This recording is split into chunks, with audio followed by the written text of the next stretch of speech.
Welcome to Luca and Miguel. Enjoy the video. You start by making sure Google Phone is the active dialer. This is required.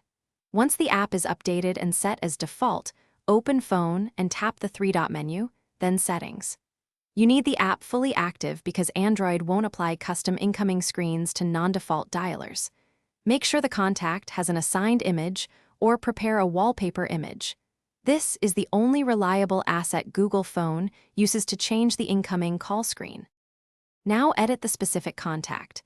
Tap Edit, then tap the photo placeholder and choose a high-resolution image from your gallery. Select Crop and Save because Google Phone reads the contact photo for the full-screen incoming view.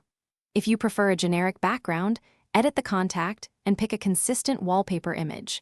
This forces the dialer to display that graphic when the contact calls. Once saved, the change is immediate for future incoming calls from that contact. Finish by testing. Have someone call from a second device to confirm the new incoming screen appears.